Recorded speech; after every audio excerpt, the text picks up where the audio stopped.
There's like a camera right there. So not to be a douche. I am a crypto gangster. I am a crypto gangster. Got some Bitcoin in my wallet. I'ma spend it how I want it all. Taking my keys everywhere. I'ma get an electric Lambo. Lambo, Lambo. I am a crypto gangster. I am a crypto gangster. To my portfolio, ooh, I'ma watch it grow, grow, grow. Trade a little every day, ooh, chillin' there. I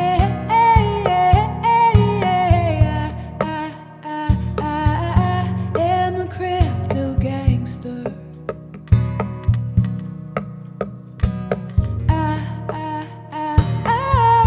am a crypto gangster. Power to the people. Power to the people. Power to the people. To the people. To the people. The power to the people. Power to the people. Power to the people. To the people. To the people. I am a crypto gangster. I am a crypto gangster. Ooh, I'ma start my platform, disrupting the industry. Yeah, you see. Ooh, I'ma tokenize it. I'ma make it security. Security, security. Ooh, yeah. I am a crypto gangster. I am a crypto gangster. I am a crypto gangster.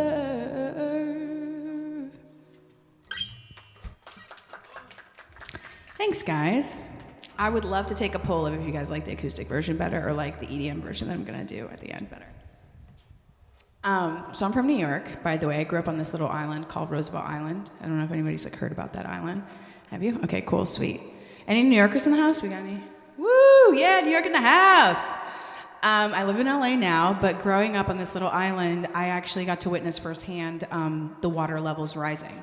So it used to be that there was about like 10 to 15 feet of rocks before the water would start. Me and my friends used to jump down during 4th of July and we'd play on the rocks while we would watch the fireworks and stuff like that. And this is not even, I mean, I guess I'm older than I want to admit now, but I guess about 15 years ago, we were able to do that. And now the water is literally right up to the island. There's no rocks anymore. I went to high school for environmental studies, which was where I learned a lot about environmental issues. And when Obama was actually being elected, and we were having that war over oil and all the bad things, I started writing this song called One World. And that's what I'm going to sing for you today. And that kind of started my mission to wanting to like do what I could to like save the planet and try to utilize music and influence to do the right thing and motivate people towards being better people and utilizing their influence to do the same as well. So anyway, here's One World. And yes, I'm drinking coffee because I came just off a red eye, and here I am. So,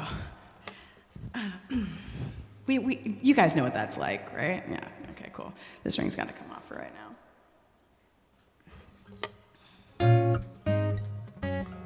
Okay.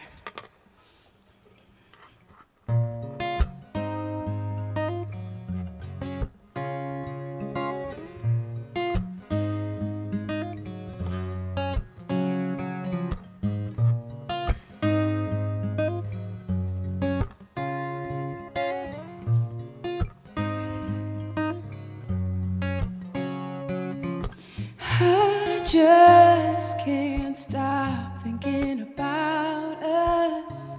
I just can't get it all off of my mind. I just can't stop thinking about us and how we've got to focus on saving lives. So check it, what's going on in this world today? We've got people who are hungry all over the place, and now we're telling our farmers not to grow crops. For what? For what? We've got everybody driving these huge SUVs, even people who don't use them for their everyday needs. Meanwhile, we've got people dying overseas. For what? For what? I just can't stop thinking about us. I just can't get it all off of my mind. I just can't stop thinking about us and how we've got to focus on saving lives. We're spending so much money on this war instead of using it to find a new energy source. Soon there won't be any more oil, not to mention what it does. It destroys our world. So boys and girls, you need to stay in school, learn everything from A to Z. And while you're getting your education on, start thinking about some new energy, please. I just can't stop thinking about us. I just can't get it all off of my mind. I just can't stop thinking about us and how we've got to focus on saving time. One world, stick together. One world, so everybody play your part. One world, we won't get another. One world.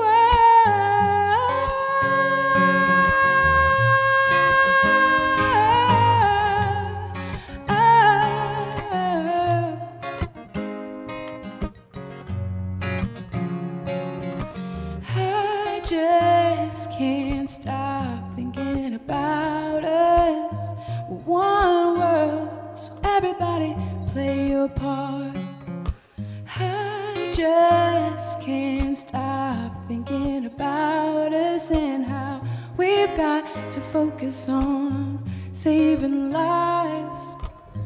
We've got to focus on saving our time.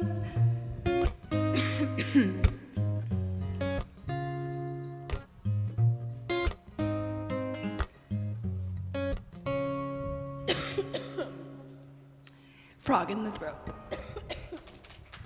Not COVID. But could I have some water? Cool. This is what happens when you quit smoking cigarettes. Apparently there's like a period of time where this happens. It never felt like a good time to quit because like I'm like I don't have time. I can't like go through this for because we're live streaming and I'm joking. Awesome.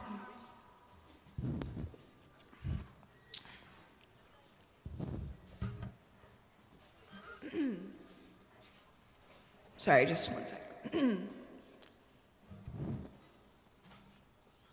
Coffee, a little water. Get some hydration going.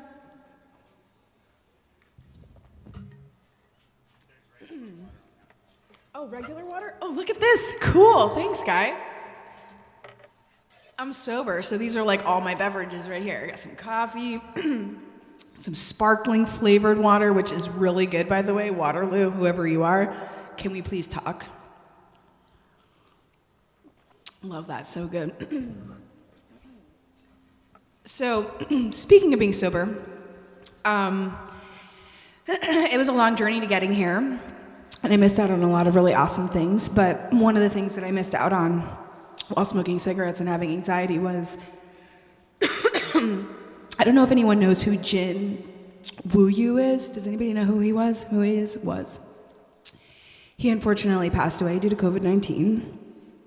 And he was somebody that really believed in me. He's actually somebody that invited me to Clubhouse, which was my saving grace. I don't know about you guys, but during the pandemic, Clubhouse was like my outlet, right? That like really saved me. Anyway, so I have this song called You'll Always Be With Me. And if we could just take a little moment for anyone who's lost anyone during the pandemic or just in life in general. I'm gonna do this and then, yeah, how much time do we have, by the way? Are we good?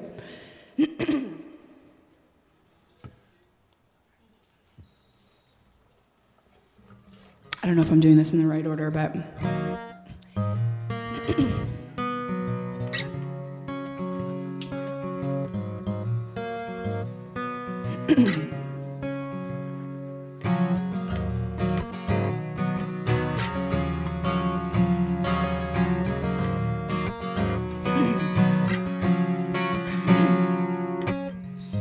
Thinking about when the day comes, 'cause we're all gonna die, then I'll be looking back on all of my days and my nights, and you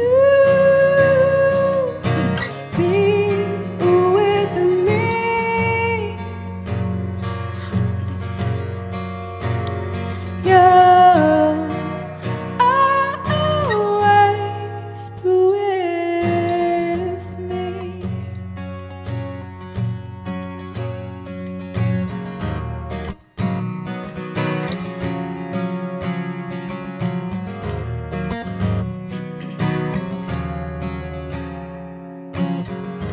Thinking about all the days that we had, thinking about all the laughs that we shared, and all the nights we stayed till morning broke, and then we got some coffee. Till morning broke, we had bagels too. Till morning broke. You're here with me.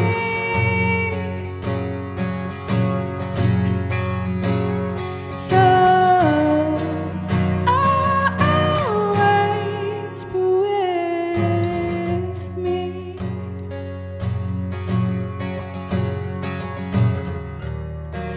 Just like Joni said, you're in my blood like holy wine, and you pour out of me in these lines from time to time. And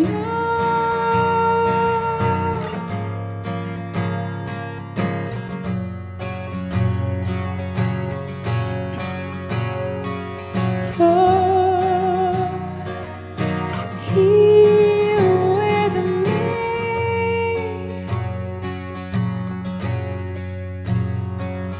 You're still here with me. You'll always be with.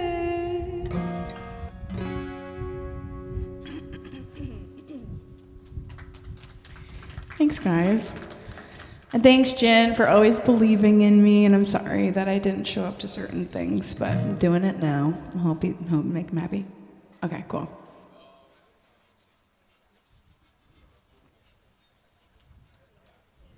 So I'm going to come back to talk about the blockchain thing next set. So stick around for all the peeps. What? Oh, talk about it? Okay, cool. Okay, I'm talking about it. So I have put myself on a mission to save the planet. I know that sounds very big, Good, but you have to believe in yourself, right? So it started off with that song, that One World song, when I was 17, and I went to high school for environmental studies. And then I actually stopped doing music for a while, and I was just involved in blockchain and crypto, and I was so like into what blockchain could do to save the planet and how it could revolutionize every industry on the planet. And it was just super interesting to me. And I was like, I don't want to sing to sell people Gucci and drugs and sex and things that they don't need. Like, that just was so empty to me. And blockchain felt so fulfilling and really awesome. And I was really inspired by it intellectually. And I actually went down to Barbados for the Polymath conference that they had down there back in, I think it was 2017 or so. And while I was there, I literally took myself on a horseback ride. Because, does anyone remember that Come to Jamaica commercial? Come to Jamaica and feel all right. Remember with like the horses on the beach, right? So I always told myself as a kid that if I ever made it to the Caribbean, I'm definitely taking a horseback ride on the beach. So anyway, went from this farmhouse through the jungle. There's like dragon fruit naturally growing everywhere. I'm like, this is so awesome. I can't wait to see that beach. Get to the beach. I'm devastated. This was the untouched part of Barbados. This was what the nature of Barbados looked like. Not by the people. It wasn't about the people. The people were great. You go to a resort, you go to places that are populated, it's beautiful. This is an area that was untouched, and there was just a lot of garbage that was flowing in from the ocean, like all over the beach. There was dead seaweed that had washed up from West Africa due to global warming. And I had that one world song that I sang before, the You'll Always Be With Me song. Probably not the best order. I probably should put You'll Always Be With Me at the end. But anyway, I had that song sitting there, and I happened to have brought my guitar to the conference with me because I don't travel anywhere without it. And I ran back to the house after the thing, and I was like, you know what, if I could use that song, if that song could maybe motivate people to play their part and save the world, that's the only reason that I would want to get back into music. So I go back, I whip out my guitar, and I'm like, guys, listen to this song. Have you seen that beach? Like, we got to do something. Like, we got to do something about it. And so I started this thing called the Play Your Part Challenge that I honestly was very poor at executing because I didn't know anything about TikTok algorithms or any of this stuff. But that was the concept behind it of how this whole application kind of started. So anyway, so it started with the Play Your Part Challenge, and then I started learning more about blockchain, and I kind of had this idea to like build a game because people like playing games, and Uber is kind of like gamified taxi driving. Does anybody remember like Crazy Taxi? Anybody remember that? Uber's like real life Crazy Taxi, right? Where you're like, oh, okay, so like I'm gonna get, if I do 20 rides and I get this bonus and I'm gonna go over here and then I'm gonna go over here. And I'm like, so how do I gamify saving the world? And that was when this app kind of started coming to me. And I started doing a bunch of research and realized how many people we have on this planet and how many unemployed people there are and how much money was maybe needed and how many tasks were needed for each person to do it. And I basically put this formula together where if 2 billion people, which is the Facebook user base, so if Facebook can do it, I'm hoping that we can all do it too. If we get the 2 billion people to play the game and beat the game, we get to save planet Earth and we get to live here. We get to keep living here. Because if we don't do all these tasks within the next 5 to 7 years, we're literally looking at a planet that cannot provide enough oxygen for the people and beings that are expected to be here. And so this application literally targets about 13 out of 17 of the UN sustainability goals, and it's literally going to eventually, in the next version of it, cover all of the UN sustainability goals. And then there's the NFT line, because how are we going to pay for this, right? Because it's going to be really expensive, and where is this money coming from to gamify saving the world? Because basically, when people play the game and they do the challenges, they're going to be able to mine tokens to do each challenge. So basically, I didn't know how that was going to happen until Jordan here invited me to perform at Art Basel, and I learned about NFTs. So after this, I'm going to tell you about the NFT line that's going to fund the gamification. So I'm going to come back. So everybody, hopefully, please stay. We're going to figure out how to save the world together. Big round of applause for Tara Leah coming in all the way from Los Angeles to come see us. Performs a lot out that way. So first, good morning, and thank you all for joining us. For the uninitiated, my name is Jordan French, executive editor at Grit Daily, news outlet based in New York. And I've covered over 9,000 startups at this point, won some awards for it, and equally known for our events, including our flagship event, which you're at here today. That is Grit Daily House, here doing South by Southwest. We've been here all week, March 10 through 16th. This is our last day. It's also probably our most fun day. Killer Spin is here. Big round of applause for Killer Spin, for supporting Grit Daily and Grit Daily House. Big round of applause for Killer Spin. Hear from them, Robert, in just a moment. And speaking of Robert, I'm gonna move this. I'm gonna move this to the side just a little bit, and then just ever so slightly educate some chairs here. Get a mic down here. I like this mic though. These are really good. These are really good. You can use it. You want to use it? Actually, let's set aside. I have two that are in case they mobilize a little bit. I got some free flowing ones. Take the reverb down. Let's do it. And then pop you back up. Awesome. And so I'm going to invite up without delay. Well, actually, just a little bit of housekeeping real quick to invite you into the space. A big round of applause for Davila's Barbecue is in back. They're whipping up some awesome breakfast tacos back there. And then Ozzy the bartender, Ozzy the people's bartender, he's whipping up drinks, plenty of cocktails, mocktails, and a lot of cold brew, hot coffee too. There's even courtesy Illy's some cold brew cappuccino. That's a first for me. We do a lot of support for innovative products, innovative brands, a lot of Austin local brands, right, including DeVille's Barbecue, Austin East Ciders here, Palante, which is like a coffee substitute. Stuff's pretty good. That's around little small cans. Do enjoy that. I know AC Austin City Popcorn is inside. There are quite a few others though that we support. So back onto our programming. I'm told that we've had some of the best programming during South by Southwest here at Grit Daily House. What does make Grit Daily unique is that unlike the other 8 or 9 media houses, we don't just welcome, we invite other media outlets to the stage. So we've had a pair from CNBC, Jade Scipione, and also Mackenzie Segalos are here. A trio from Business Insider, Katie Canales, Madeline Renberger, and Sydney Bradley.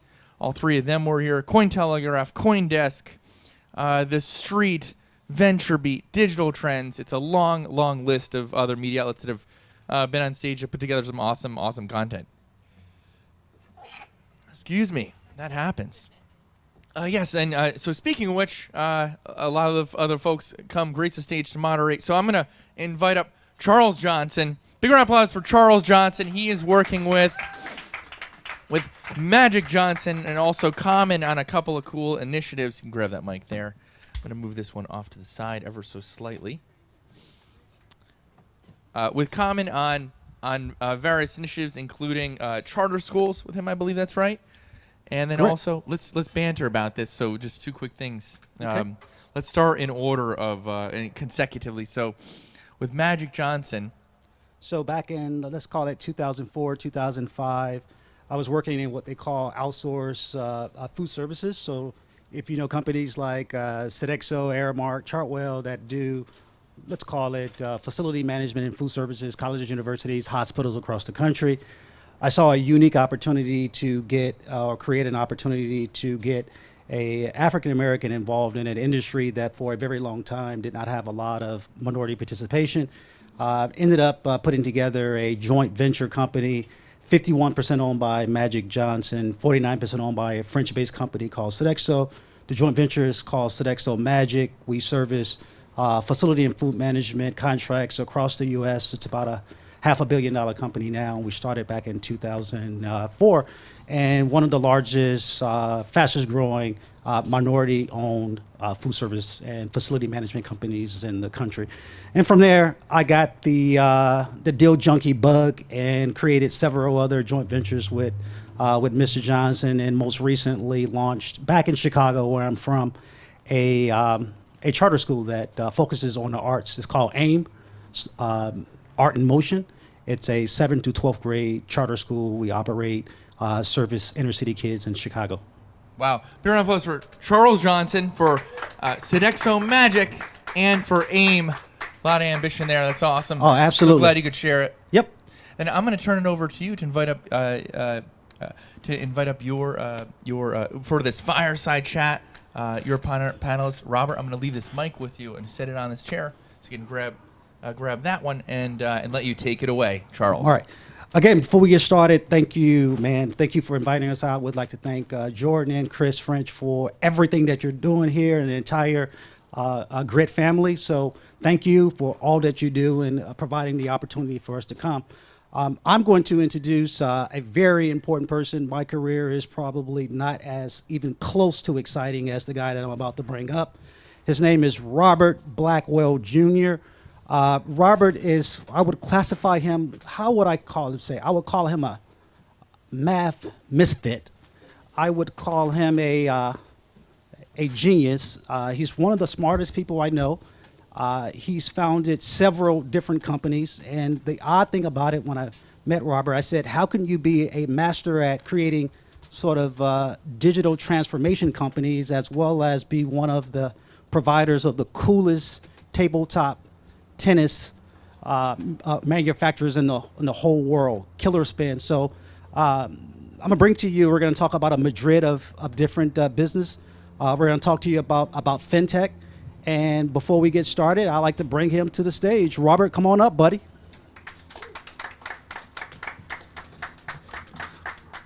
We're gonna have some real cool dialogue. Robert, you want to sit here? It's good to have friends that exaggerate. Now he has to live up to everything we're going to talk about. So, you know, we're out here at the conference, Robert, and one of the buzzwords that are floating around is the idea of fintech.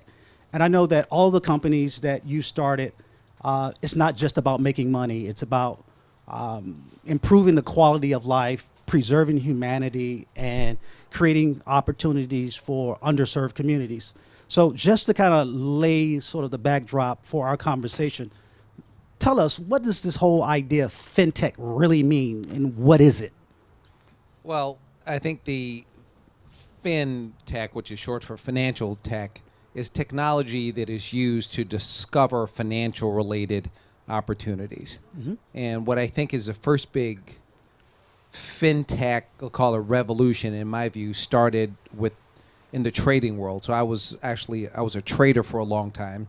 I was an algorithmic trader, and I was on the floor of the Chicago Mercantile Exchange. Mm-hmm. And right now, there are no more trading floors. That is because that industry has been totally changed, because now all the opportunity identification is algorithmic. Absolutely. And I think that is I would call it a characteristic of fintech. If you look at what's happened over the last generation, you have companies like Amazon and Google, which are digitally and algorithmically native companies. They have people that write the algorithms that discover the opportunities that either they trade on themselves or they present to people. Correct. That to me is kind of a fundamental of fintech. So in 1988, there was a mathematician named Jim Simons, mm-hmm. Who started a company called Renaissance Technologies. If you had invested $10,000 with Jim Simons in 1988, how much would you have now? $110 million. Okay. If you had kept that money in the stock market in the S&P 500, you'd have $110,000. Wow. So the difference between that and the investing world is called alpha. Yep. Alpha, which is how all investment companies get judged, is return in excess of beta or a benchmark. Right. So that there are no more trading floors anymore, because all the opportunity identification is algorithmic and execution is digital. So a lot of times we hear about technology and specifically fintech, and we use words like disruptive. I like to have a different view on it in terms of just improving or creating efficiency. And I know a lot of the companies that you've created, that's your base business, creating efficiencies by way of using technology. And there's a new company that you've created called Quant 16. Tell us something about, like, what was Quant 16 designed to do, and who does it really help? So Quant 16 really came out of, I think, a lot of the work that I had done. I'd done a lot of independent math work in an area of math called fractal geometry. Say it again.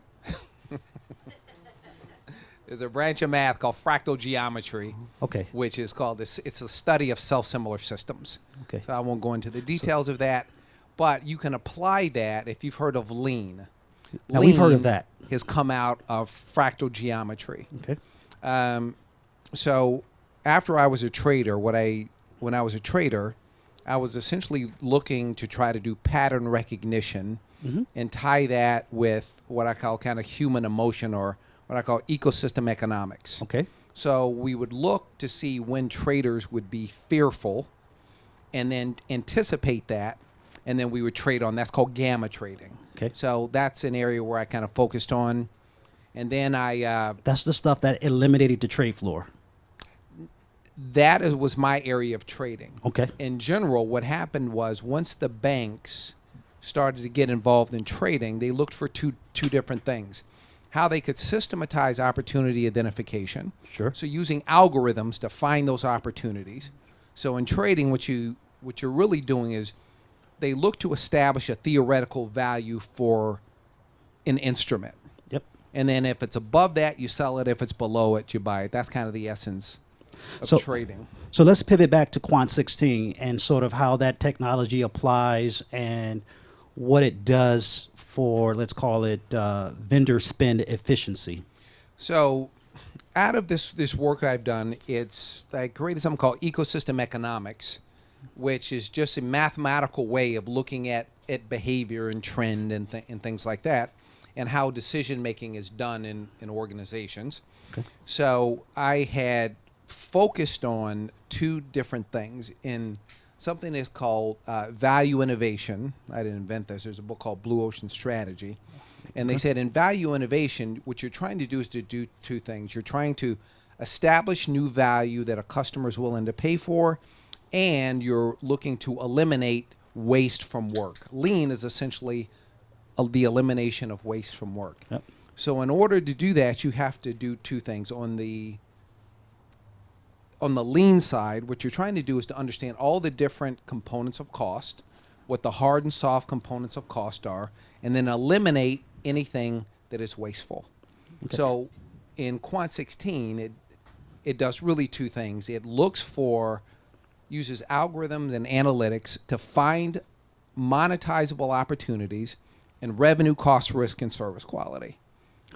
So the cool thing about that, and if I'm hearing it correctly, Quant 16 basically helps to cut the fat, lean, and then it creates opportunity for cost savings and efficiency for a said client. Well, there's two things. One is, if you think about a company, an organization, say a company, you have three things you have to manage. Yep. Stakeholder experiences, which is where you get your money from. Yep. Right? It's the experiences that you create for your customers, including your brand. Your brand is actually the most important thing in your business. Yep. So that is opportunity that you can monetize. The other is you have lean operations, which means eliminating unnecessary cost and risk. Yep. The third thing you have to manage is culture, because culture spreads both toxins and nutrients throughout your organization. Yep. So as we look at those things, and if you look at a company's P&L, typically, an organization's P&L, you have the revenue, where they get their money from, and then you have internal operations, which is how you spend that money. Yep. So you have to manage these both things. You have to create experiences that create new sources of revenue, and you have to make sure that you apply lean to your expense base.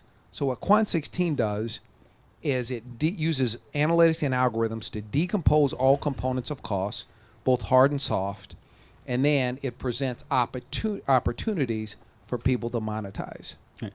And Quant 16 has the ability, of course, it does this and sort of technology spend, but it has cross-application, I'm assuming, in another category. So, for example, give us an example. Any area of spend. So if you look at P&L, any money that you're spending externally, there's lots of waste. And digital, frankly, is just another asset class. In fact, it's the most inefficient of all the asset classes because it's very manual. It has been mostly infrastructure to date. But organizations need this new digital capability to connect with their customers and also identify inefficient spend in what I call these vendor spend portfolios. So let's talk about just a little bit about how this creates opportunities for, let's call it, smaller, minority-owned or underserved communities. So you create these opportunities for savings. You identify savings to a set company or organization. That's existing money. Let's talk about the aspect of you helping to sort of take that savings and then it's used as a tool to identify, new innovative vendors that bring value to an organization. So I think there's been lots of talk about diversity and inclusion. I think mostly of it's a lot of corporate marketing fluff. Because nobody's doing anything. They're talking a lot. Yep. And I think you do things you care about. You talk about things that make you look good. Yep. So I've been just a kind of a student of math, history, and economics. And what I think is if you look at where in the world, if you ask yourself the question, where in the world are poor people healthy, educated, and safe? I think the answer is nowhere. Right. And if you ask yourself where aren't affluent people healthy, educated, and safe, regardless of their race, I think it's the same. Nowhere in the world are affluent people, regardless of their race, not healthy, educated, and safe in general. Right. So how do people go from poverty to prosperity? There's only one way. It is entrepreneurial-led economic activity that leads to the appreciation of education. That's another fallacy. Education doesn't lead. Right. And then social capital. Social capital is when you reach back and you pull people from your community along. But more importantly, you create an aspirational roadmap for your young people so they know where to place their bets. So our issue is if we are going to prove that this system of free enterprise, which has taken more people out of poverty by far than any other system ever created, we have to create entrepreneurial participation, not entrepreneurial lectures, but entrepreneurial participation. So Kwan 16 is a for-profit company with a social mission.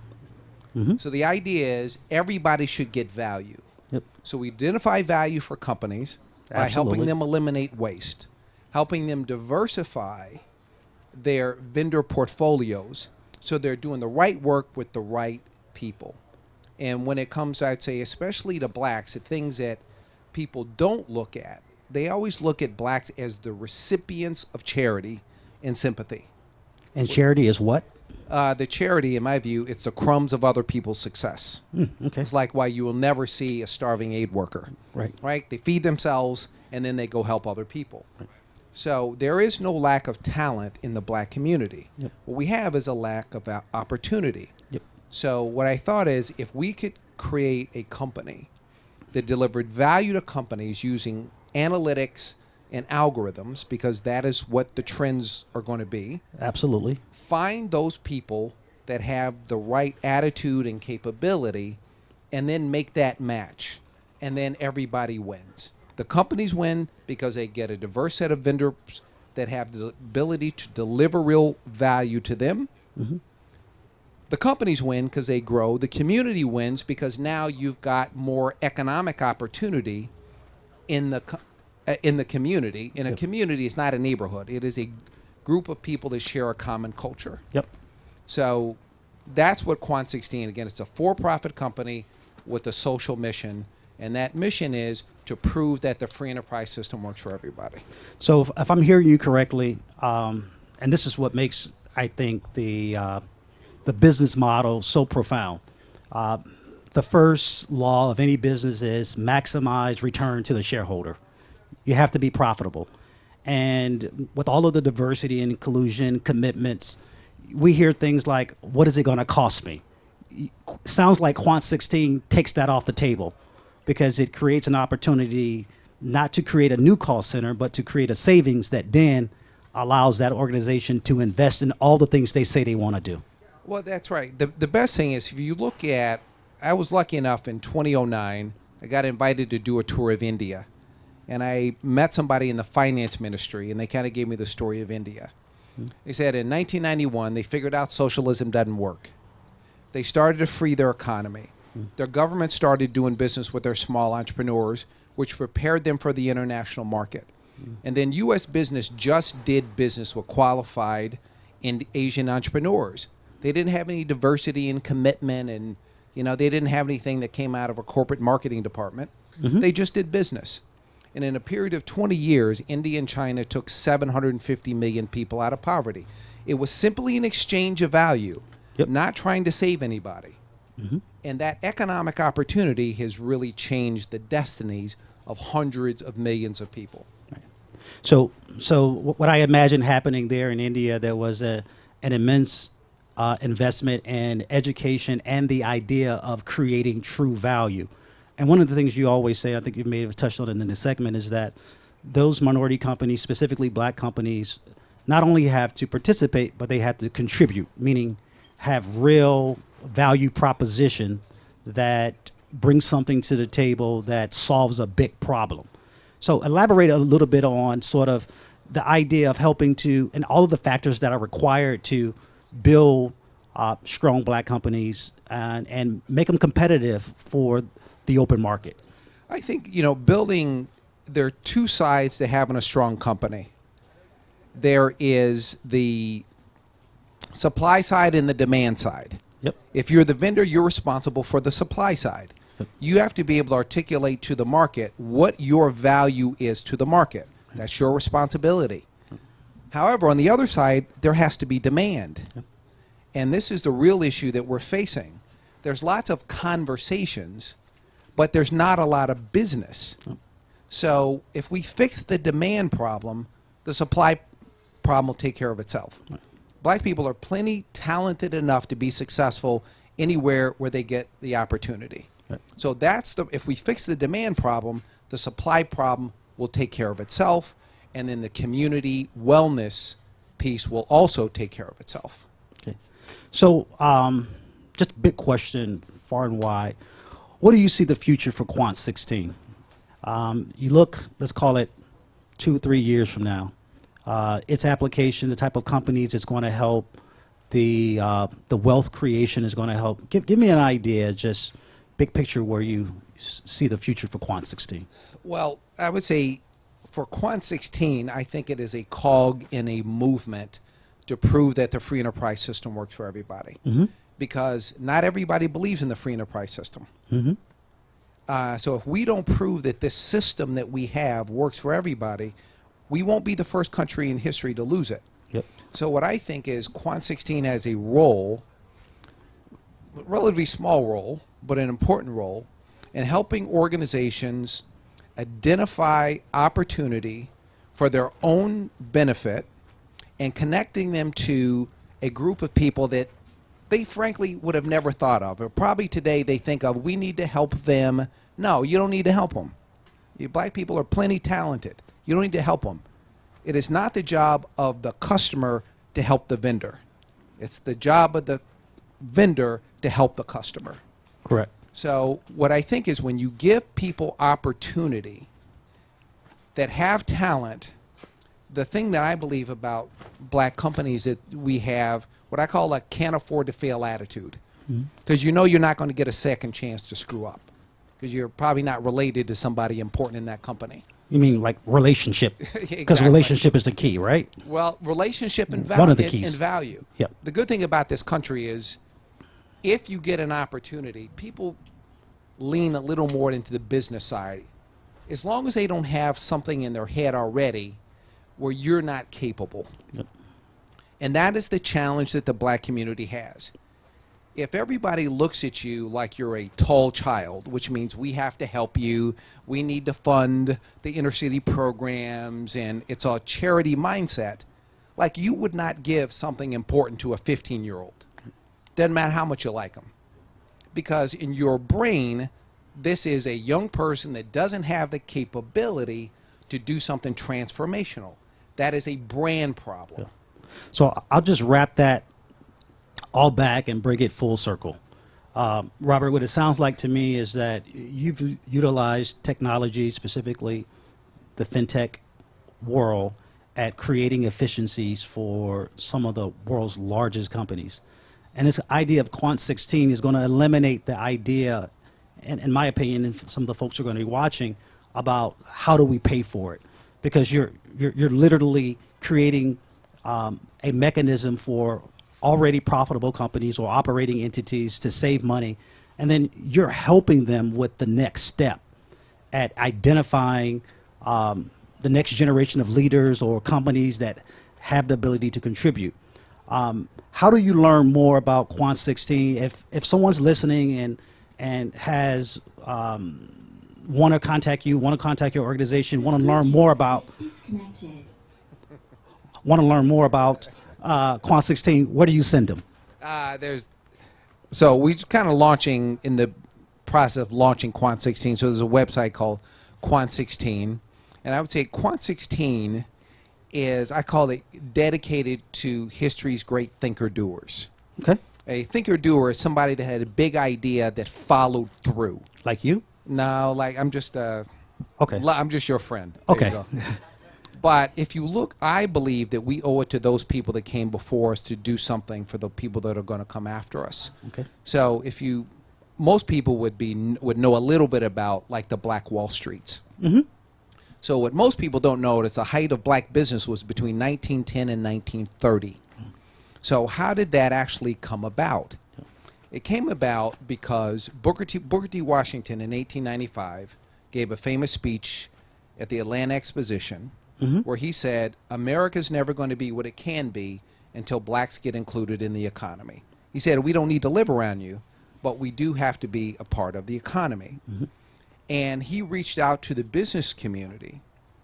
And there was I believe, the greatest philanthropist in American history is a man named Julius Rosenwald, who was the CEO of Sears. We know a little something who about him. responded to Booker T. Washington. He wasn't prescriptive.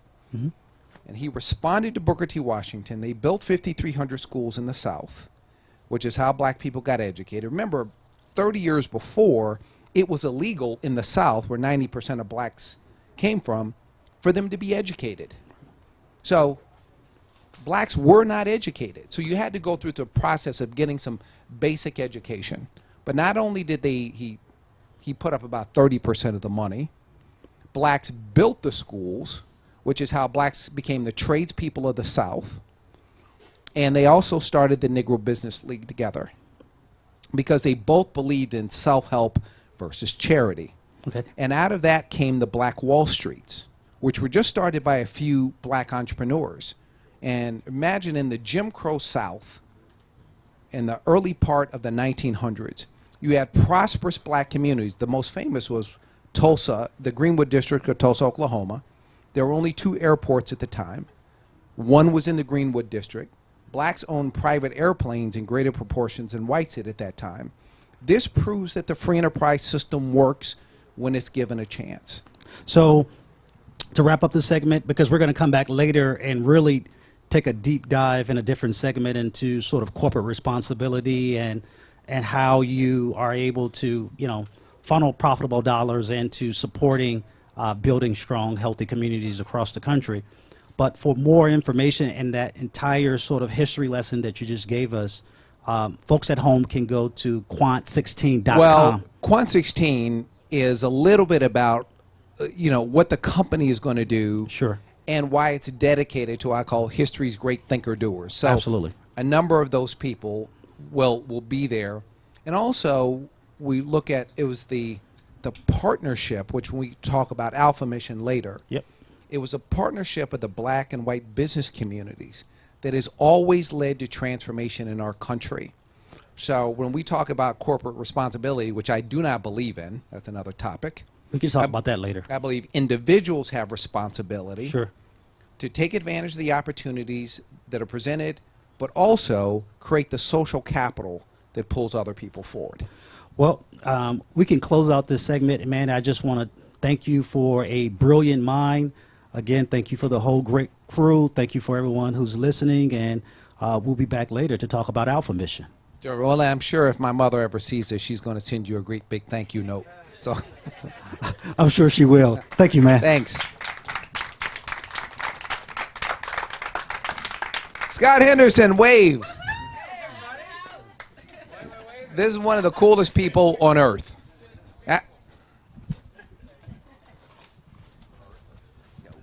One more big round of applause. Charles Johnson, Robert Blackwell. So glad to have you all up here. Another big round of applause for Killer Spin. They brought a table tennis. You can play it. Right, Natasha? You can play it. Lovely Natasha is showing you it's the mini size. Let's just talk about this real quick while we have me up here. So there's a few. Actually, if you want to come up, pop up, and we'll talk about this a little bit because there's some inquiring minds want to know. Grab that mic. It's hot. Okay. Check it real quick. Checking it out. Good. So Natasha Moore. Big round of applause for Natasha Moore, working hard behind the scenes, now in front of the scenes. Big round of applause for Natasha with Killer Spin. Okay, got some claps. I'm going to take it. I'll take it. So let's walk through this. Inquiring minds want to know about, what we're looking at right here. Tell us. So what we have over here is actually a mini table.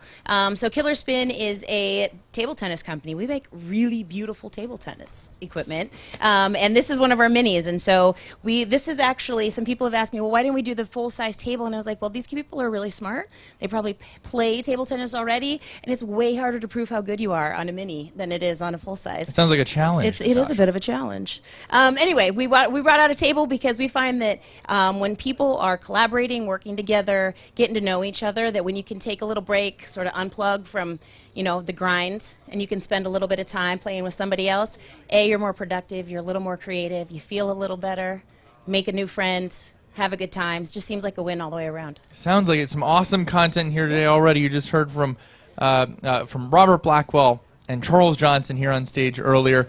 We'll have both of them right back up in 30 minutes or so with Eddie. Yep. And in the meantime, enjoy yourselves. Have a good grab time. a drink, play some table tennis. And one more question that I got a lot that you can field. Inquiring minds want to know also about inside. There's little white boxes with your branding on them. They're super. What's inside? Super awesome. Some really, really great paddles. So everybody can go home. They can go get their box. They can come out here and play with their own ping pong paddle. And it's a good one. So you can take it to parties and be super fancy. So those are right inside. Yeah. Courtesy of Killer Spin. Should have a lot of fun here today. Enjoy yourselves, like I said, and we'll be right back with some additional program. And Tara Leah is here. Musician in from Los Angeles. Incredible. She'll be back up on stage for a bit to croon. Right couple additional numbers. Sweet. Thank you. All right. Thank you.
during South by Austin, Texas. Let me hear your voices. Right hand side. Okay, and team left. Let me hear you. Okay, that was weak. I want more. In the back. They're eating. Their mouths are full. But how y'all doing out there?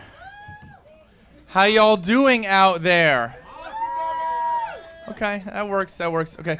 For the uninitiated, if I could just get your attention. Jen's at the table right there. If I could just get your attention.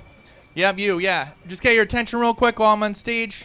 And the gentleman typing, yeah, that'd be great. Yep, right here. And then you just to your right. Yep, pointer. There he is. I see you. How you doing?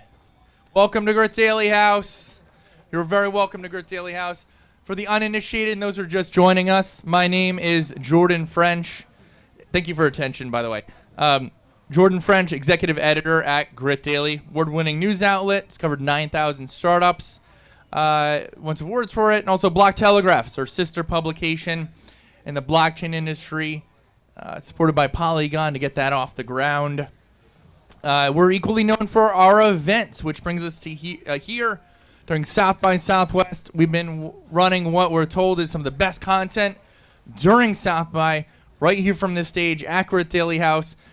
So first, though, big round of applause for y'all who are in the audience for making it happen here, enjoying yourselves. Big round of applause for yourselves. Awesome. And none other than Killer Spin is here today. In case you haven't noticed, there's a table with us. Some awesome ping pong table with us.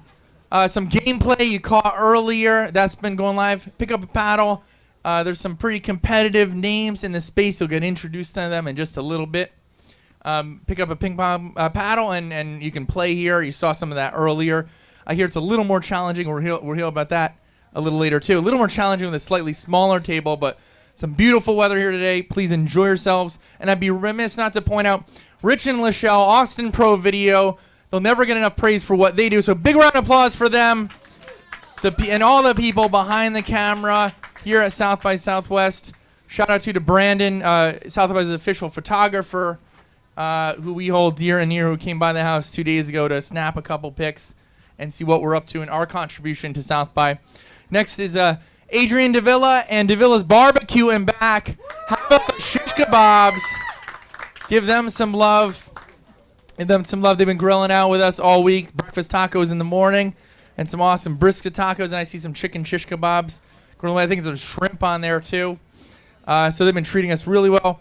And then last but not least, Ozzy the bartender, the people's bartender, Ozzy Barajas, pouring away. A lot of in-kind sponsorships from Austin Eastsiders, Dolce Vita Tequila Mocktails. Bill Gamelli's a friend of the house. He was by yesterday morning. He's the founder and CEO of Mocktails, which has done really, really well the last couple of years. I'd be remiss to not also include in that Robert Mondavi, some really nice wine pours from Charlotte Sellies, the general manager at Mondavi, was here yesterday too. There's a beautiful Chardonnay and a Cab Sauvignon in there. So the red fans or white fans, beautiful day to grab a glass or a cup, as Ozzy will do it. Pick your vessel.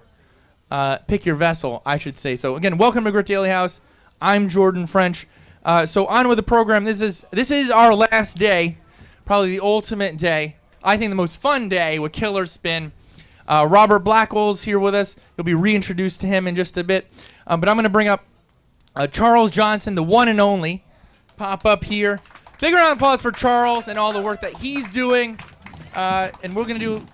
Let's do a little banter going and get people initiated. I think some people have joined us since last time, since we introduced you. Working with Common, working with Magic Johnson, Sodexo Magic. You initiated us on that earlier. Well, first of all, this is a beautiful crowd out here in Austin. Like, man, it's gotten crowded. Give yourself a hand. Wow. All right. So a little bit about me. Charles Johnson from Chicago. Brief history, I started a company back in 2004, 2005 with Irvin Johnson, a joint venture called Sodexo Magic. It's a facility and food management company. We service accounts across the country, colleges, university, corporate accounts. So if you go to, let's call it a hospital, and you order food, we make it. If you go to a restaurant on a college campus, we serve those. So I like to call it hot food hot, cold food cool, making sure that the buildings are clean and all that stuff. So huge janitorial custodial company. And then turned into a deal junkie. Did a bunch of other ventures with Mr. Johnson, airport concessions, charter schools. And then most recently, actor, rapper, Common from Chicago, producer. We opened a school called AIM. Yeah, man. With Common? Yeah. Treating the people well. Absolutely. And I always say, hey, it's just not about just doing business, and you're here more with Alpha Mission. It's really about creating profitable businesses that create revenue, because you have to be profitable first in order to give back. But we're all about, I'm sorry? Impact. It's all about really doing the right thing to preserve humanity and just make the world a better place. Preserving humanity. Charles Johnson, AIM, Sodexo Magic. Another round of applause for him. And I'm going to, let him applaud. Give him a moment to applaud. I'll take that. All right. Give him a moment to applaud. All right. And I'm going to turn this over to you. Okay. To invite Eddie and Robert up for this next talk. Yes. Really excited for it. I'm going to set this mic down. It's hot. I'll let you take it away. Okay. So what we're going to be talking about earlier, we had an opportunity to talk about basically fintech movement and creating profitable companies that create opportunities for improvement process and vendor spend. That company earlier that we talked about was Quant 16. So for those who are new and didn't get an opportunity to hear about Quant 16 and still here, for more information on Quant 16, you can go to quant16.com and see all the exciting things we do around creating efficiencies for companies, vendor spend, creating more minority companies in the country. I'm going to bring up two of the participants that's going to help out today. The first guy needs very little introductions. His shirt is going to say it all. Eddie. He has the coolest shirt in the building right now. Eddie is Alpha Mission, Mr. Alpha Mission. He oversees government affairs and business development and every other thing that the enterprise needs to do. So Eddie, just give us a quick snapshot in terms of sort of what you do, and then I'm going to invite Robert to the stage. Quick. Well, thank you so much for having me. Thank you to the Grit folks for hosting us. Absolutely fantastic space. So I work for Robert, and we have a portfolio of companies, EKI Digital, which is an IT consultancy, Killer Spin, of course, and then our new company, Quant 16.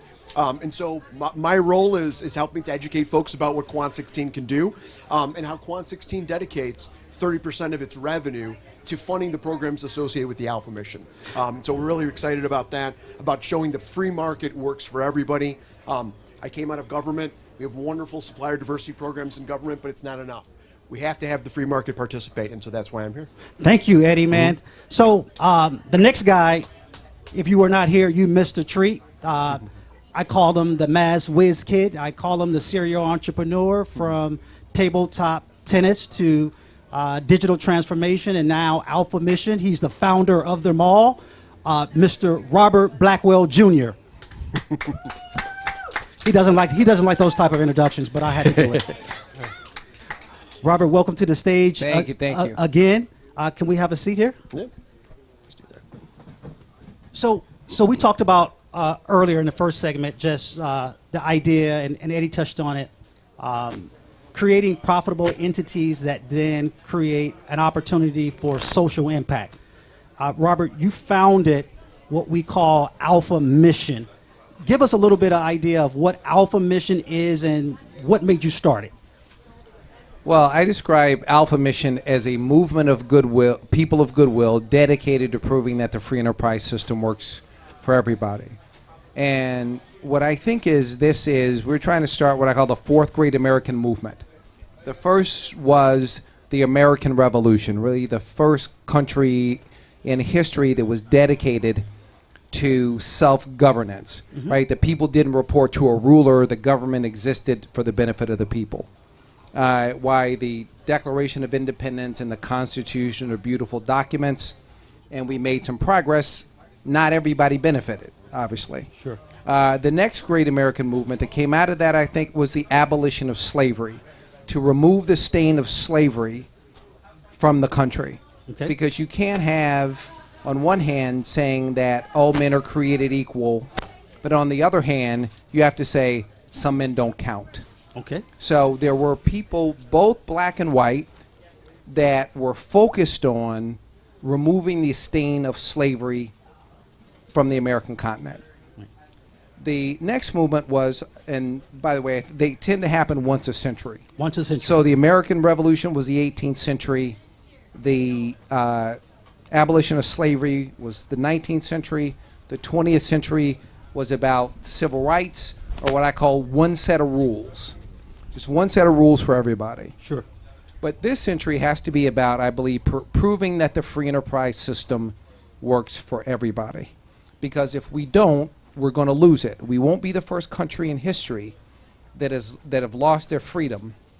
And what I believe is that when we prove that the free enterprise system works for everybody, everybody will do better. Wow. So Eddie, you talked about helping across the portfolios of companies. Give us a little bit about sort of connecting the dots between the for-profit side, Quant 16, being a profitable company. You mentioned 30% of the profit is funneled into Alpha Mission. Give us an idea sort of how that functioned and sort of the backdrop and the explanation of how that actually worked. Sure, absolutely. So what Quant 16 does, it starts with Quant 16. So Quant 16 will service a customer, identify inefficiencies in their spend.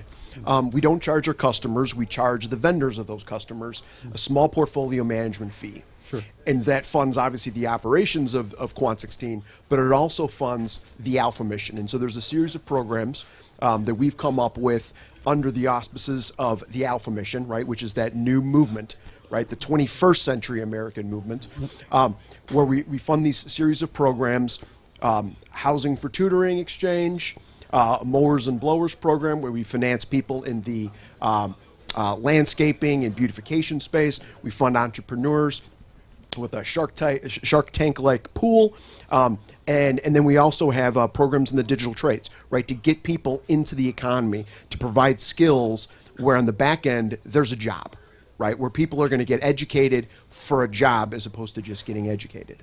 Right. That's awesome. So I'm going to bounce back to you, Robert. When you saw the need for this in terms of creating this next era of movement, you looked at your portfolio of companies, and we talked about the Killer Spin, EKI Digital, and now Quant 16.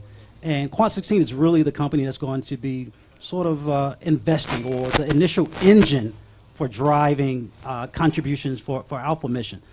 Eddie spoke about a couple of the initiatives. Talk about, because I think the mowers and blowers, needs to be explained, and the housing for tutors. Like Eddie talked about it. I kind of want to know what's in the secret sauce there. How does that work?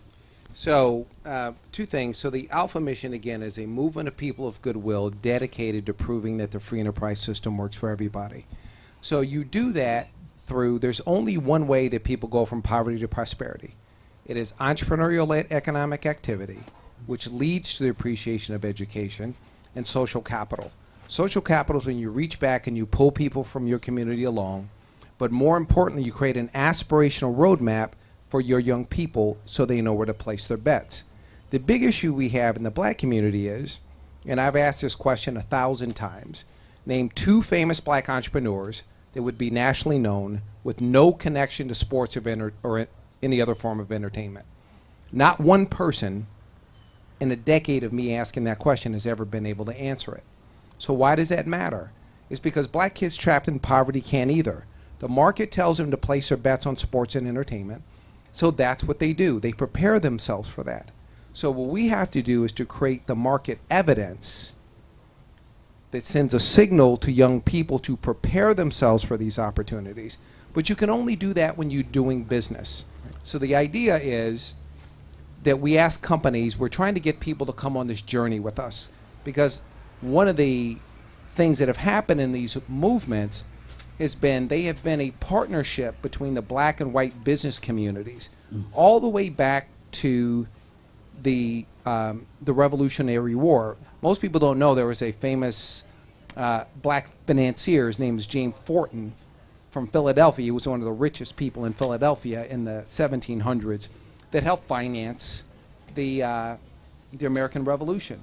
Absolutely. This has happened over and over again. So I believe it is this generation's responsibility to do things, to deliver value to a customer, and then go pull other people forward. Eddie, you talked about earlier working in years and years of government, and I know we can talk about the tremendous amount of spend that there is in government agencies, both public and private. And you have a history on supplier diversity programs. How does the idea of Alpha Mission differ from traditional supplier diversity programs? And elaborate on that for us just a little bit. Sure. So a lot of supplier diversity, especially in the government space, right, is really meant to ameliorate the legacy of discrimination. But government is a challenging place to do business. And so for minority-owned companies that tend to be smaller, government is a really, really challenging place to break into. And so those programs are really important, and we need to support them and maintain them. But we're not going to get to achieve what we want to achieve exclusively through the government. If we were, we would be there already, right? These programs have been around since the Nixon administration. And so the private sector needs to engage as well. But it can't be a charity. It can't be, I'm going to pat you on the head and help you, poor little person who can't help themselves. Now, we need to inspire new generations to consider entrepreneurship, to consider starting their own company, and to focus on the value that they can add aside from entertainment, right? Where they can actually deliver value in the modern economy. Otherwise, we're going to continue to have people falling further and further behind and having the social drama that we have today. Right. So with the companies that Robert's built and that you help manage, speaking one in terms of Quant 16, it really creates an opportunity, both public and private, for those companies to be identified, participate, and contribute, and then offer real value to their customers, and then in return, basically reach back and develop more. Robert, would you say that's the formula? Yeah, the formula is, again, it's the tying opportunity to responsibility for bringing other people forward. So as you go and to be successful, you need two things. You need to participate in the modern parts of the economy that create wealth, but you also have to create the social capital that tells young people where to place their bets and creates opportunity for them.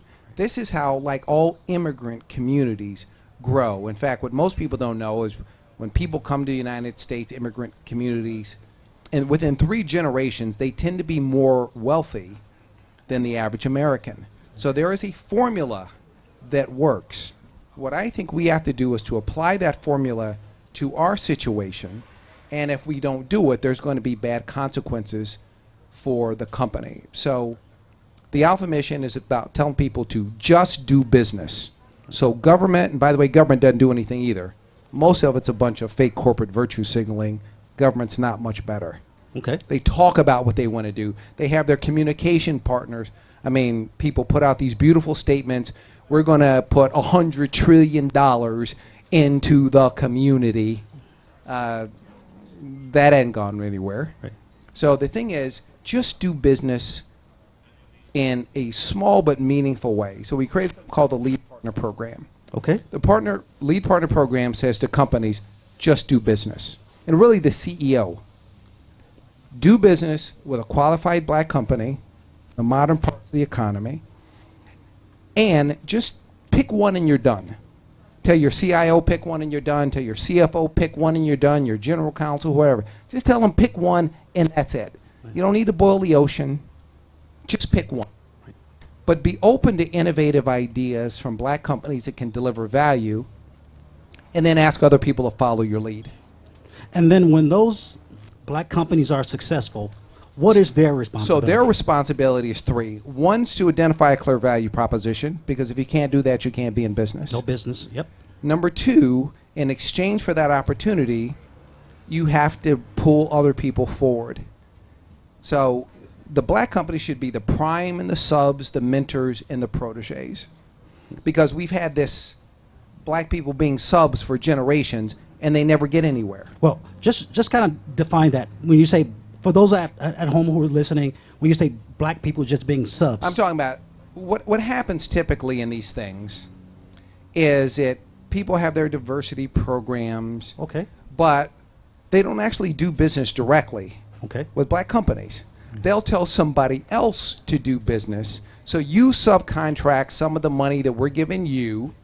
You do business with the black companies and do X percent.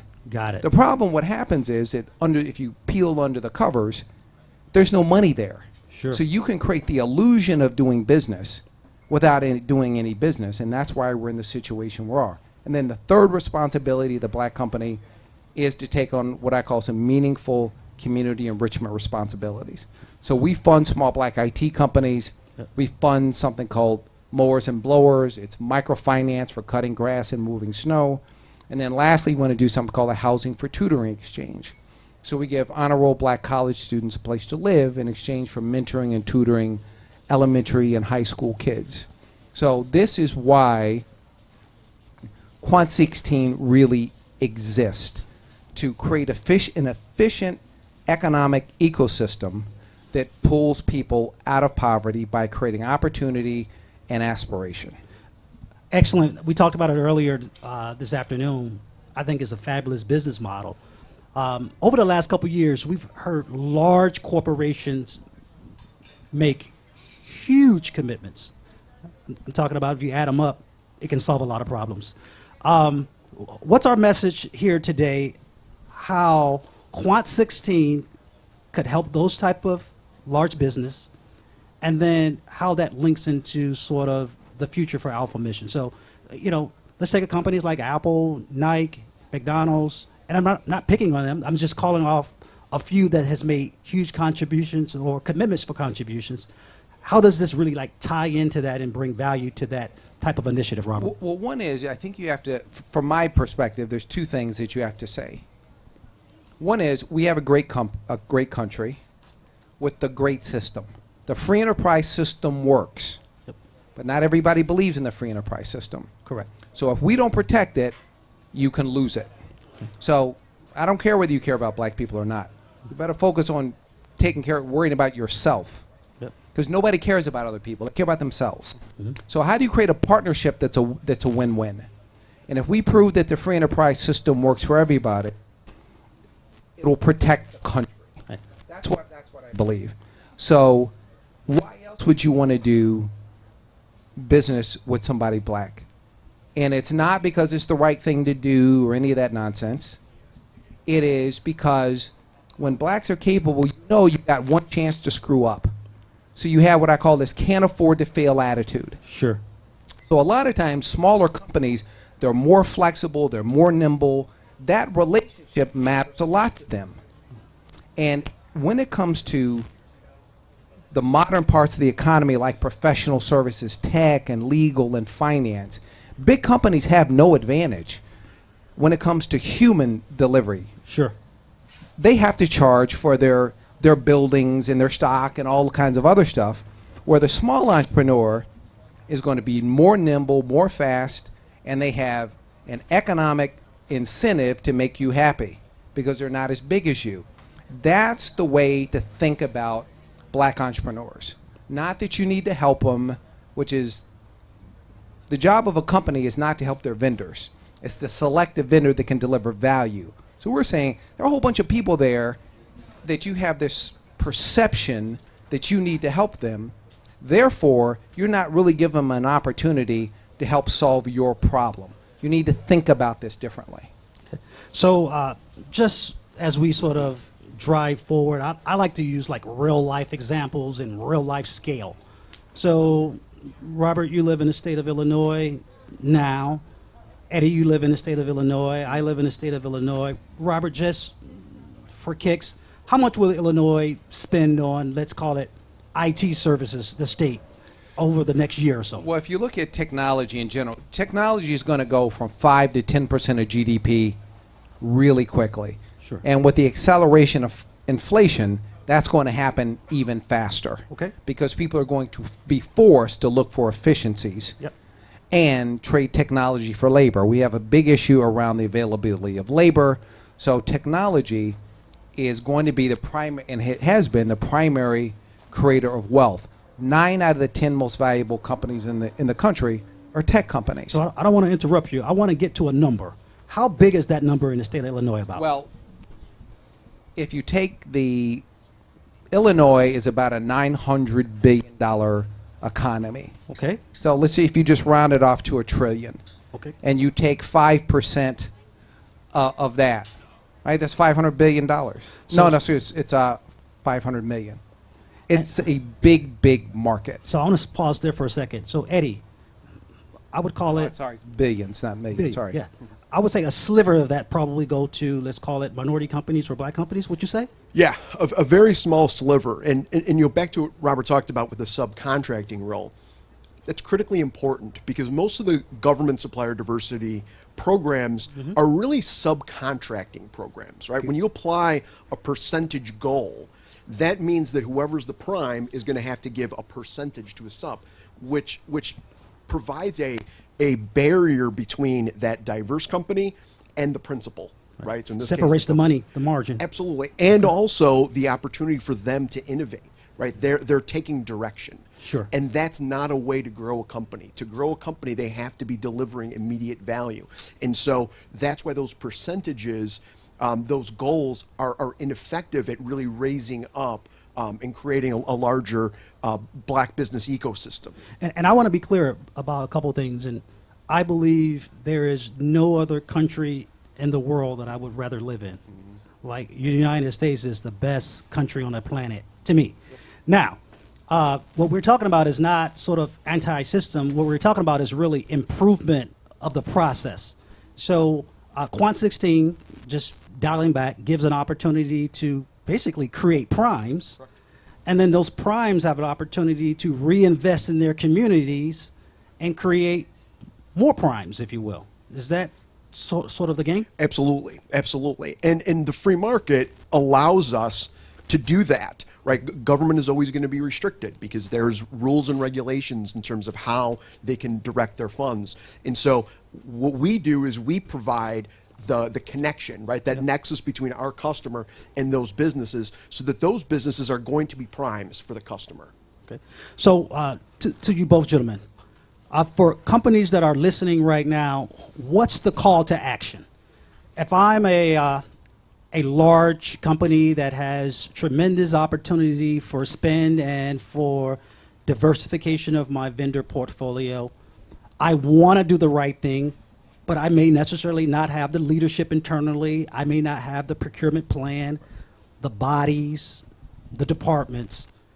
What's the call to action? First, for Quant 16. Second, of course, for Alpha Mission, because it takes Quant 16, it takes profitable business to drive Alpha Mission. So what's the call to action? So I'd say initially the call to action, we'd love to have a conversation with you, right? If you own a company and you're interested, we'd love to have a conversation with you to see where Quant 16 can add value.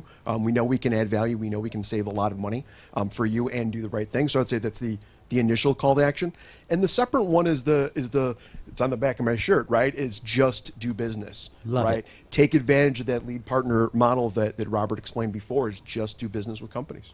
We're going to do something that we didn't get a chance to do in the first segment. For those who are here who may have a question or a statement or point of clarification for anything that you've heard, we're going to open an opportunity for you to sort of speak up and ask a question. I'll repeat the question back and have our friends Robert and Eddie here field them. So are there any questions or comments from the crowd at all that you may want to convey to this group up here? Come on. Oh, somebody's being called out. Okay, so those who are listening, he didn't have a question. He was just been put on the spot. Oh, here we go. He got a cool shirt, though. All right. Yes, ma'am. So let's say somebody wants to get in touch with you guys. Like, is there, like, what's your social media or how would we get in touch with you and set up a meeting? All right, so the question was, if you're listening and you want to learn more and get in contact with the team here, what's the social media handle? What's the website? How do we get in contact? I'll go to Eddie first, and then I'll go to Robert second. Sure. I would say alphamission.com. check out alphamission.com. There's a way to feed information in there, and we'd love to have a conversation with you. Ditto. He said ditto. So, sure. I'm a part of the team, in full disclosure, but I think that so many organizations and different businesses have popped up after the George Floyd murder. And as a journalist in Minneapolis, I've done many stories on that. And so I think it's great, obviously, that you guys have this organization that's really trying to change the way that Black people are seen and give Black people economic empowerment. I will ask, I've noticed since it's been a couple of years since the George Floyd incident, it seems like the initiative and the want and desire to make a positive change has started to wane. Yep. What do you do when you have this type of business that needs people to understand and support what you're doing and recognize that it is needed? How do you make sure, and what's your idea and thought about making sure that people realize that this company has to be sustainable and has to live forever, and that means that it needs support from Americans in general? Is that something that you all have thought about, and what are your thoughts on that? Yeah. So the question and statement, sort of wrap it up, was in light of all of the sort of social injustice that has happened over the last couple of years, there has been an emergence of support for underserved communities and specifically Black businesses. And it started at a very high point. It was a hot button, a discussion, a global discussion, quite frankly. And the statement was made that it may be waning a bit. So how do we keep the emphasis on the importance of cultivating those businesses, supporting those businesses, and making sure that we create sustainable businesses that stand the test of time? I believe that Alpha Mission and Quant 16 was distinctly designed to do that. I'll allow Robert to just sort of put a cap on, because he's the founder of all of these companies, put a cap on, one, for those who didn't get the first segment, why Quant 16 was developed. Two, how does the development of that company fuel and create a working economy that creates wealth for minority companies, specifically Black companies, and then how those companies and revenue from his companies support the nonprofit arm, which is Alpha Mission, designed to keep the working engine sustainable and going forever. We want to make this thing contagious. We want to spread the message. And this is a working model, meaning this is just not exclusive to Robert's companies. This is a call of action and opportunity for clear business model that can be adapted and participate anywhere. So Robert, just to kind of put a little cherry on the top, just take us through, because this is your baby. You thought of it. You're creating the next generation of leaders, thought leaders, creating wealth transfer for minority companies. Go for it. Okay, well, I'm not doing that much, so it's not really about me. I just believe we live in a great country, and the country will be better when people participate in proportion to our talent. So when the Black community participates in the economy in proportion to our talent, the country will do better. If not, we're going to have all kinds of drama. We have an unsustainable economic situation in this country. We've got $30 trillion worth of debt. That's going to have to get paid off one way or another. So one or two things is going to happen. We're either going to inflate our way out of it, or we're going to innovate our way out of it. I think we need to work together to innovate our way out of the challenges that we face as a country.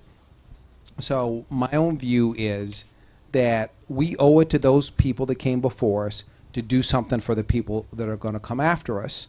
So just kind of a little nerdy guy that studies economics and history and math, and I think there's an economic solution to the challenge that we have.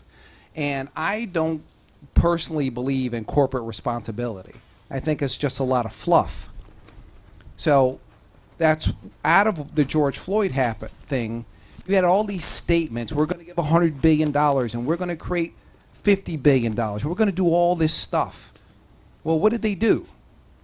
They spent a couple $1 million on fluffy stuff, on telling the world what they were going to do and how, through charity, they were going to change the world, and telling people things that are not true, like a home creates wealth.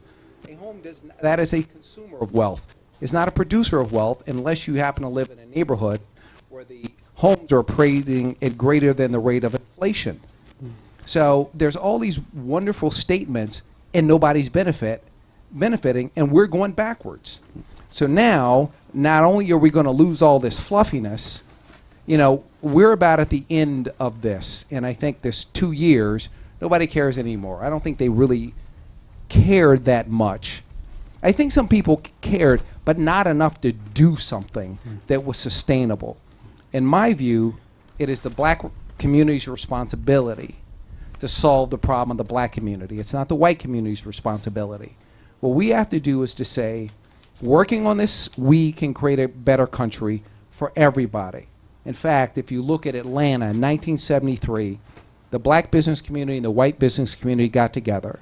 They said, blacks are going to have political power, whites have economic power. Let's create an Atlanta that works for everybody. And now 20% of blacks in Atlanta are self-employed. It is a very different city than it was in 1973.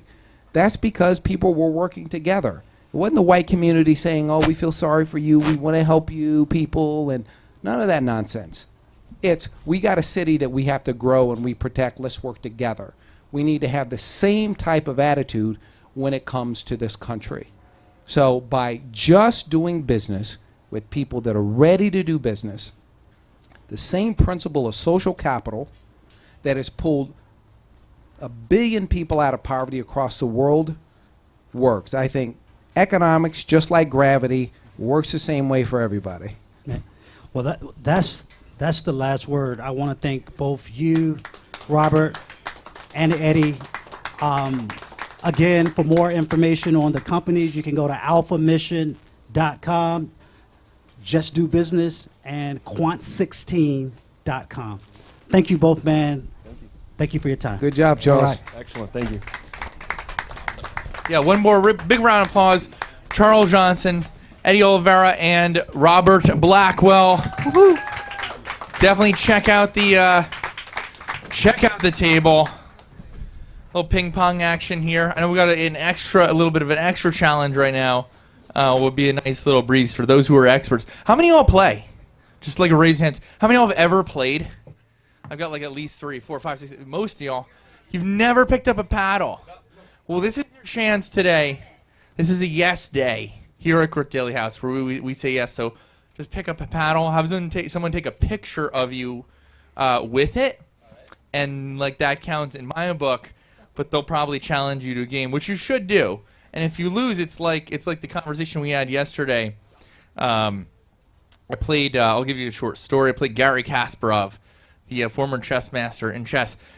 We all knew that we were going to lose. He played 12 of us at a time. I was only a journalist. I was the only journalist or media person on the team. But as they say, graduate last in your class at Harvard. You still get to play Gary Kasparov here. Still get to play. Robert Blackwell was here. So big round of applause for the Killer Spin team for supporting Grit Daily and Grit Daily House. Super friendly team. Eddie's awesome.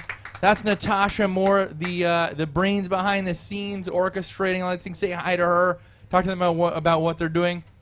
And Natasha, if we could really quick, let's bring you up here because there are some new faces, newly initiated. I'm going to hand you a hot mic. Awesome, thank you. So real quick, I'm Jordan French, publisher, executive editor at Grit Daily. You're at Grit Daily House. It's one of the 8 media houses that runs during South by Southwest. Our time here ends at 2 p.m. today, but enjoy yourself in the meantime. I just want to go over a quick Q&A. Yeah. Natasha Moore, everyone, big round of applause for her. Working behind the scenes with the Killer Spin team.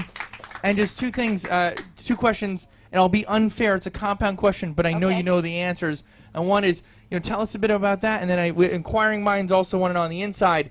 There's nice little white boxes with the branding. People want to know what's inside there. I'll let you answer those consecutively. Natasha. I'm appreciating where your head is. Thank you. Yes. So I've gotten a chance to play with a couple of you, and there are more pros in this group than I initially was expecting.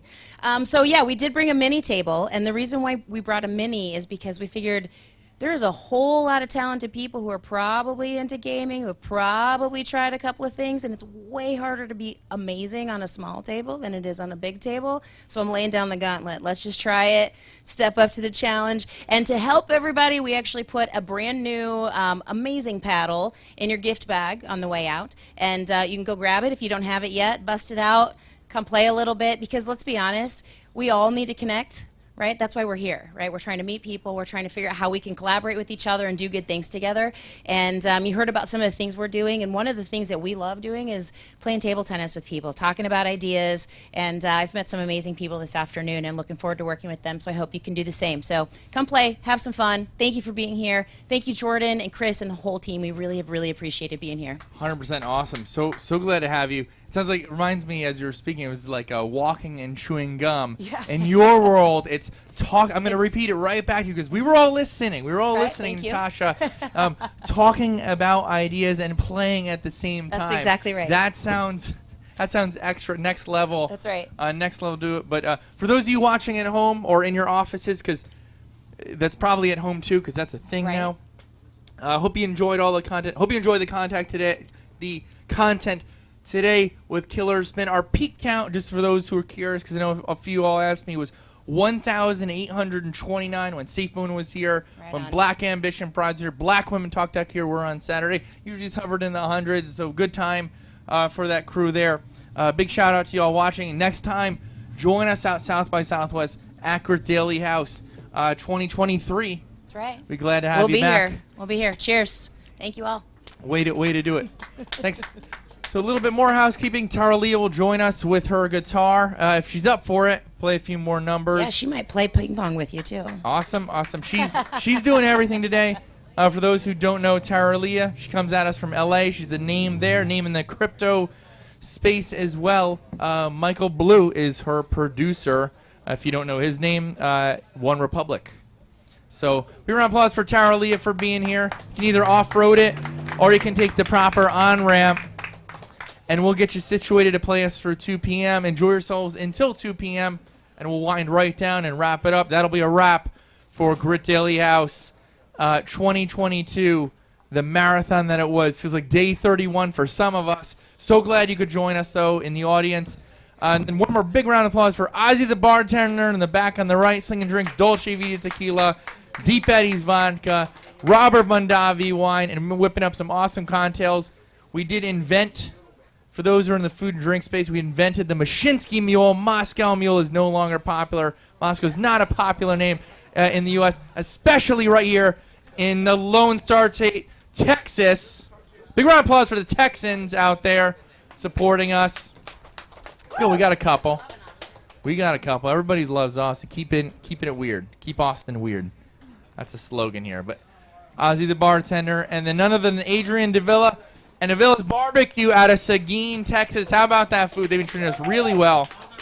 Off to Les. And last but not least, Lachelle and Ken on the team behind Austin Pro Video. They're here with us.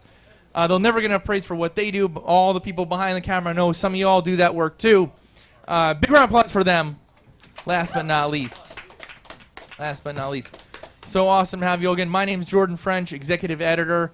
Accurate Daily. That's a wrap. This is the last you'll hear from me. I'm going to let Tara Leah take it away in a minute or two. She sets up.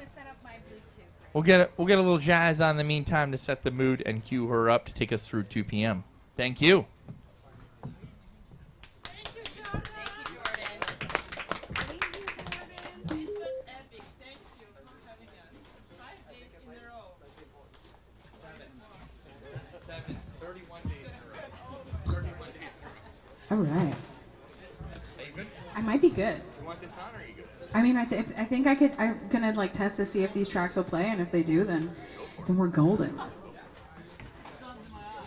First, I want to thank Jordan, and I want to thank all the sponsors for coming out here today. I was really delighted to see mocktails here, also, because as a sober person, like these are amazing. So if you've not tried them, please do. They're really good. Not just saying that. I do not have a sponsorship with them or anything, but it's really good.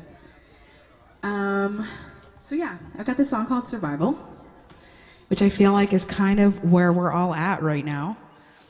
with what happened with the pandemic and everything. I just got to pull it up here. Bluetooth, you know.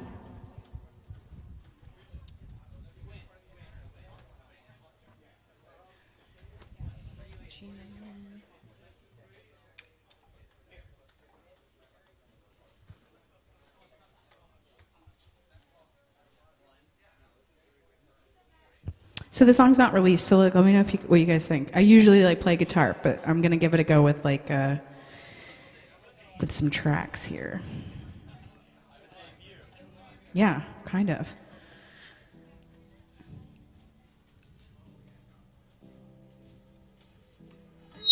Oh, no. If it's gonna play. Okay, so it's coming out of here really low. It was working last night.